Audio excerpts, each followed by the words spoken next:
Bonjour! Dans cette vidéo, je vais vous expliquer la technique pour poser une multiplication avec des décimaux.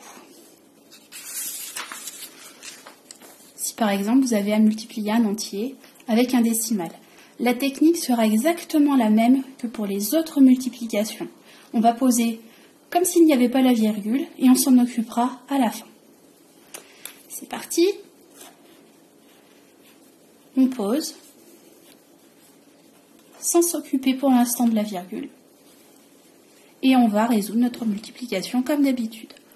Je vous rappelle qu'en cas de trou de mémoire sur les tables, vous avez une fiche outil. 6 x 7, ça fait 42. 6 x 4, 24 et 4, 28.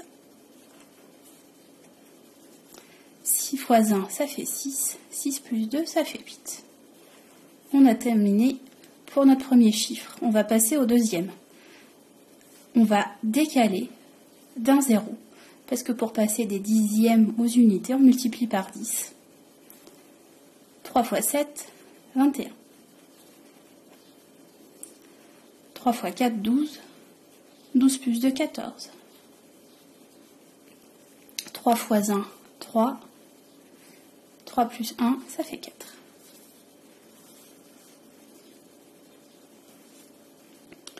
« 2 plus 0, ça fait 2. 8 plus 1, ça fait 9. 8 plus 4, ça fait 12 et on retient 1. Et 4 plus 1, ça fait 5.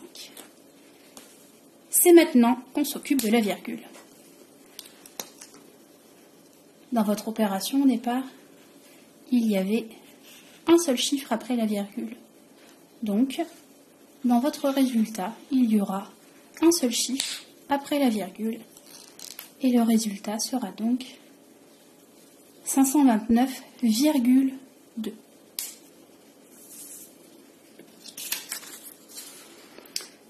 Dans le cas où vous avez une opération avec deux décimaux, vous allez la poser sans faire attention aux virgules. Vous voyez, je n'ai pas aligné les unités, etc.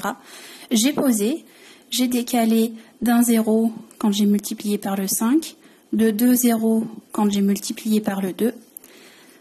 J'avais 1, 2, 3, 4 chiffres après la virgule. 1, 2, 3, 4. La virgule est donc à positionner ici, au boulot.